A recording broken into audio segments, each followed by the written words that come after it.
कैसे हो कला प्रेमियों। ये इस ट्यूटोरियल का 4th पार्ट है। पहले 3 पार्ट में हमने इससे पहले का सारा प्रोसेस डिस्कस कर लिया है, तो अब हम आगे कंटिन्यू करेंगे।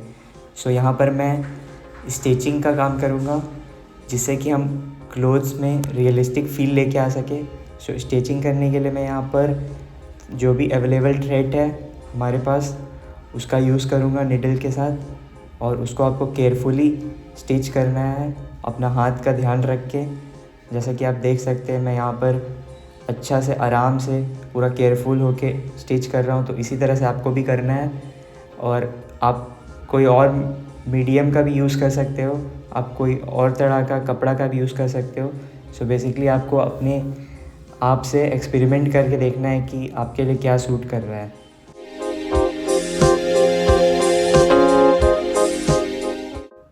इसी के साथ अब हम आगे बढ़ेंगे और अपने स्टिचिंग का प्रोसेस को कंप्लीट करके कलरिंग वाले प्रोसेस में मूव करेंगे। मैंने यहाँ पर पूरे पोर्ट्रेट को वॉल पे स्टिक कर लिया है, जिससे कि हम आगे का कलरिंग का प्रोसेस अच्छा से ऑब्जर्वेशन के साथ उसको कंटिन्यू कर सके। मैं यहाँ पर लॉन्ग हैंडल ब्रश का यूज़ कर रहा हूँ, जिससे कि मैं पीछे से अच्छे से ऑब्ज़र्व करके कलरिंग कर सकूँ।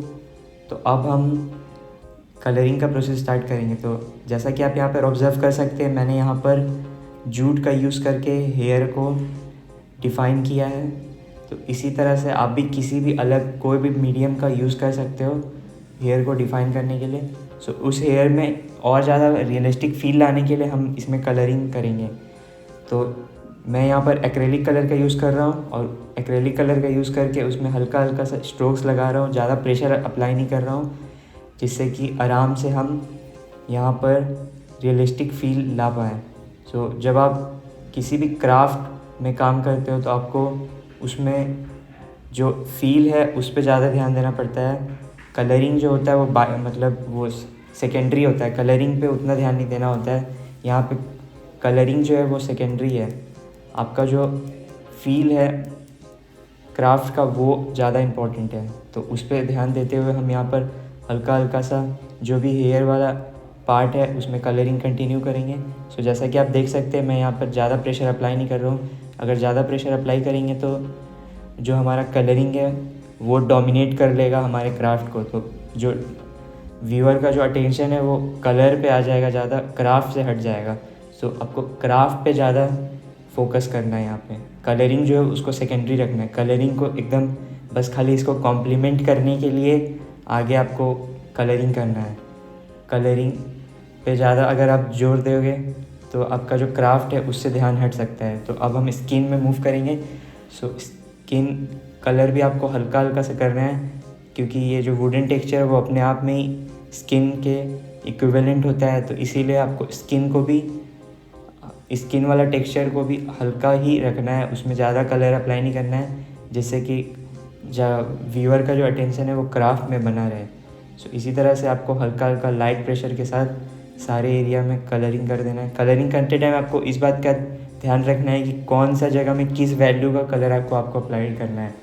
सपोज़ जहाँ पे डार्क वैल्यू का ज़रूरत है वहाँ पे आप डार्क करो, जहाँ पे मिड का ज़रूरत है वहाँ मिड करो, जहाँ पे हाईलाइट करना है वहाँ पे हाईलाइट कर दो। तो जैसा कि आप देख सकते हैं जहाँ पे डार्क का ज़रूरत है वहाँ पे मैं यहाँ पर जो जगह है डार्क उसको एज इट इज़ छोड़ रहा हूँ हैंड वाले एरिया में, और जहाँ पर लाइट का ज़रूरत है वहीं पे मैं स्किन टेक्सचर पे कलर अप्लाई कर रहा हूँ। तो इसी तरह से आपको भी सेम प्रोसेस को अप्लाई करना है और अपने ऑब्जर्वेशंस के बेसिस पे कलरिंग करना है। मैं जो हूँ यहाँ पर आपको बस गाइडेंस दे सकता हूँ, बाकी आप जो खुद ट्राई करोगे तो आपको खुद स्टेप बाय स्टेप सारा प्रोसेस समझ में आएगा धीरे धीरे।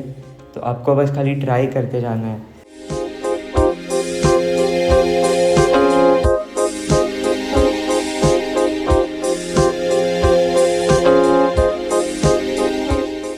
अब हम यहाँ से पेपर वाले पोर्शन में मूव करेंगे। जो क्लोथ्स वाला पार्ट है वो ब्लू है, तो सबसे पहले यहाँ पर जो शैडो वाला पार्ट है उसको हम लोग कलर करेंगे। तो जैसा कि आप देख सकते हैं मैंने यहाँ पे ब्रश को चेंज किया है। तो जब भी आप लार्जर एरिया को कवर कर रहे हो तो बेसिक सा बात है, आपको लॉन्ग हैंडल ब्रश का यूज़ करना है। इसी तरह से आपको ब्रश का एडजस्टमेंट भी आना चाहिए, कौन सा ब्रश को कहाँ यूज़ करना है। तो अब हम इसमें थोड़ा सा हाईलाइट ऐड करके इसको डार्क वैल्यू के साथ ब्लेंड कर देंगे। और अब हम ऑरेंज वाले पार्ट में मूव करेंगे। तो ऑरेंज वाला पार्ट को भी आपको हल्का हल्का अप्लाई करना है, ज़्यादा उसमें डोमिनेट नहीं कर देना है, जिससे कि आपका पेपर जो है उससे ध्यान हट के सबका कलर पे ध्यान आ जाए। सो क्राफ्ट पे आपको इस बात का ध्यान रखना है।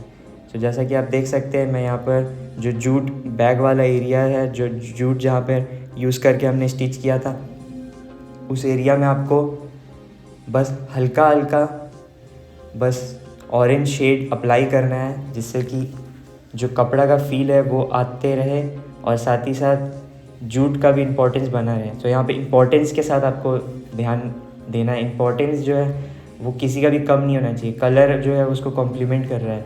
अगर यहाँ पर आपके क्राफ्ट का इम्पोर्टेंस कम हो रहा है, कलर उसको डोमिनेट कर रहा है, तो फिर क्राफ्ट से ध्यान हट जाएगा। तो आपको इस बात का ध्यान रखना है कि आप व्यूअर का अटेंशन किस चीज़ पे लेके जाना चाह रहे हैं। तो अब हम हाइलाइटिंग करेंगे और हाइलाइटिंग करके जो भी थोड़ा सा फील कम रह गया था उसको पूरा कर देंगे।